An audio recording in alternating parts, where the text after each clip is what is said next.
College football fans, your patience is about to be rewarded. Last 2 weeks devoid of big games. Get ready. The next few weeks are going to be exactly what you're looking for. And to break it all down, Steve, Greg McElroy, let's go to work, gentlemen. McElroy, I'm going to start with you, where we begin in Austin. Texas quarterback Quinn Ewers suffered an oblique strain in Saturday's win over Texas San Antonio. Now, Ewers is likely to miss Saturday's game against UL Monroe, opening the door for everyone's favorite backup in Arch Manning. Interestingly, Manning is 16-1 to win the Heisman Trophy, while Ewers is 18-1. How in the hell am I supposed to handicap this? If you put money on Manning or Ewers at this point, it's just throwing it away. It just feels like it's crazy stuff, man. I mean, look, we're all prisoners in the moment, and we all, as college football fans, can't wait to see what Arch is going to do with extended playing time. In time, he's going to be a superstar in college football. But I watched his performance last week, and while we look at this, yes, the wiggle and the 67-yard touchdown run was super impressive, and everyone had their joke, like Peyton never did that. Eli never did that. Everyone had their joke. Fair. But you also look at some of the other plays made in the game, and he was super under control, but there were some busted coverages. There were some easy catch and runs that turned into touchdowns. 2 of his 50-plus yard plays were on broken plays by the defense. So I love Arch, but at this point, enter him into the conversation for Heisman, that's a bridge too far. There were guys playing this when it was north of 100-1 before the season started, and that made sense because of a potential injury, but not now when you're talking about 16-1.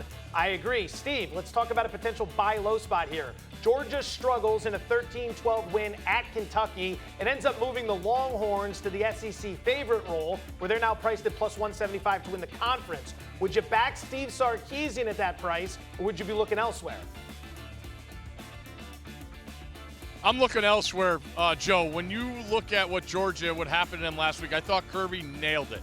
When he talked about playing on the SEC, it gets looked at as if it's overrated. It's not. It's a dogfight. And when you look at Georgia, probably the 2 best wins in the country, when you go to Kentucky and get an SEC win, and then you pummel Clemson. Greg had both of those games. He would know better. But when I look at Texas, I feel like there's no value. I look at Alabama. When you look at what they did last week in a game where they finally had the offensive line they thought they were going to have going into the season as far as where guys were slated to play, I look at them. I mean, let's start to talk now. We're 2 weeks away from Bama being the first time they're an underdog at home since I believe McElroy was at Alabama and he couldn't even vote. So Alabama with that offense, I think the defense hasn't played the best competition, but that defense I think is up for the challenge. But again, that whole thing next week, Bama now plus around 550. That's where I would be looking now because everything's going to get flipped in about 10, 14 days. Bama and Georgia both on the bye this week before they face each other in Tuscaloosa in just under 2 weeks' time. Greg, huge matchup in the Big 12, very personal for me. We'll leave that to the side for right now. Utah visiting Oklahoma State. Cowboys open as a 3-point favorite. Utes are now at a point where they're catching 1.5. Money coming in on Utah here. It's a sizable swing. What should we make of it? Steve, for the record, Joe, it was minus 3,000 that Joe would insert a Utah question into our 5-minute college football segment. All right, so that was a lock. That's beside the point. Let's look at this matchup first and foremost. And while I really like Utah, and the line would indicate at the moment that Cam Rising's going to play, I'm assuming he's going to play. That's where I'm going to live right now until proven otherwise. But I look at the other side, and I think the wrong team's favored. People are looking at Oklahoma State from a couple weeks ago, their performance against Arkansas that left an awful lot to be desired. Arkansas let that one off the hook. But if you look at the second half performance of Oklahoma State, they're very different than they were a year ago. Guys, Ollie Gordon, the #1 running back in the country, the Doak Walker Award winner from last year, has like 216 yards rushing on 62 carries. It's been the passing game that has led to this 3-0 start for the Pokes. So we know that Ollie Gordon can get his, and if it opens up for him, he's going to take advantage. But the passing game now makes this offense very difficult to defend. So I'm super optimistic about what we've seen from Alan Bowman and these wide receivers. So I actually like the Pokes outright to handle the home field and to get the outright win against the Utes. Come on, McElroy. Yeah, I don't understand the line swing either, Greg. When I look at Oklahoma State, what they did, I thought there was a tough spot with Petrino coming in with Arkansas's offense. I really liked how Oklahoma State battled back. They made the most of the miscues by Arkansas. But again, last week at Tulsa, which could be a tricky game, you don't know how you're going to get, you're going to play after a comeback win like that, and they dusted Tulsa. And to your point, Alan Bowman, with the deep ball accuracy, that's always been a factor for me when I look at Oklahoma State, is when they have a quarterback that can be accurate, I think it opens up everything for that style that Gundy likes to play. I just can't get over how old these two quarterbacks are with Cam Rising and Bowman. Like, they're both in their 7 years. And then I read today that Cam Rising might get an 8th year. Like, guys, get out of college and give somebody else a chance, please. Steve, we'll stick with you. Undefeated USC's laying 6 in Ann Arbor this weekend against the Wolverines. A lot has changed about the perception of these two teams less than a month into the season. And now we've got a quarterback change with Michigan opting for junior Alex Orji. What are you thinking in this matchup between the Trojans and the Wolverines? Well, you can't help but notice, guys, like the preseason lines, Michigan was an 8.5-point favorite. And now you look at USC as a 5.5-point favorite based off of 3 weeks of play. And I kind of agree with the line movement the way they are. The guys aren't stupid that are making these lines. I would look to see where it goes from here. If it does get up to 7, I could be inclined to take Michigan, knowing that they have talent on the defensive side. And this is going to be Miller Moss's first road game. The problem is you got to watch that Michigan offense and how bad they've looked. Like, just turnovers after turnover after turnover after we haven't seen Michigan turn the ball over in 3 years at the quarterback position. So it's a little scary, but if there is an uptick where you could get 7 with Michigan, I would look to play Michigan because I think that's a little too much reaction. Again, going off of Miller Moss, going to play on the road for the first time. And SC did give up yards on the ground to LSU when LSU wanted to run the ball, and that Michigan's going to have the emphasis on trying to run it. Yeah, I might take a look at a few different plays in this game. All right, first of all, I like SC to take care of business and get it done. They just have more explosiveness.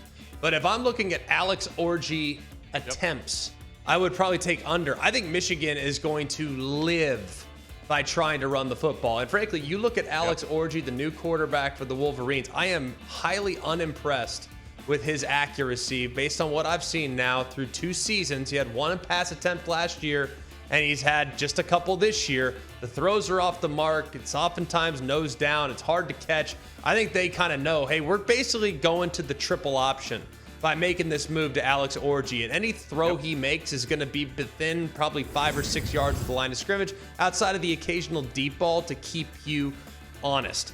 In this game, I like under a lot.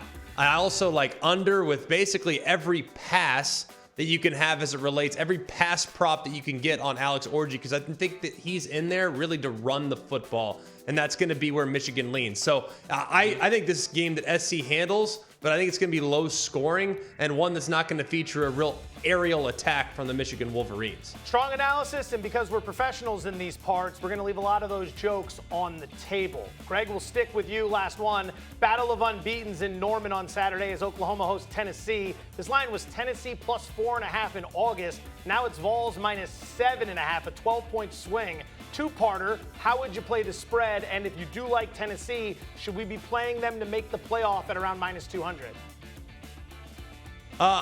Right now, I'm in wait-and-see mode with the playoff. I'm not willing to make a play right now. I don't like minus 200. Tennessee's still got a bunch of hurdles left on the schedule starting this weekend. Here's the thing. You watch Tennessee against NC State, and that game is 10-3 with about 4 minutes left in the second quarter with NC State on the 16-yard line going in. And then next thing you know, you fast forward and it's 51 to whatever, and the game is completely sideways. I think right now, the court of public opinion on Tennessee is that they are a juggernaut. And while I think they're extremely good, I think they are vastly improved. To go on the road against a team like Oklahoma and to pile up points is not something I feel great about. I really like the under in this situation. Brent Venables is a defensive mastermind. And if you look at Tennessee's defense, they're one of the best and most efficient defenses in the country. So I see that 57 and a hook, really like that play. And then on the other side, when this thing opened up and I saw it around 7, some places at 7.5, I've even seen it a couple places at 6.5. Tells me that I think they like Oklahoma. The odds makers make you think, hey, Oklahoma here is going to keep it in. They've looked terrible through 3 games. Here we are now, Oklahoma, the biggest game that they've had circled, their first SEC game. I think Oklahoma is probably the right side when I saw the initial line, and I like the under because I think both defenses will play great. Yeah, all the pressure, I think, is on Tennessee here. People not making a big stake about how tough their schedule is. But the one thing I know that's going to happen here is Oklahoma is going to sell out on the defensive side. They have great talent. They're coached really well. That environment will be really, really tough for Tennessee. So that's the one thing. It would be Oklahoma more than a touchdown to take with me or nothing, because in that environment, I think Tennessee is going to get tested like we haven't seen in a while. And again, Nico's first true road start. Really interested to see how he plays there. Thank you, gentlemen. Excellent work. I think we can all agree. Go Utah. Tyler, back to you.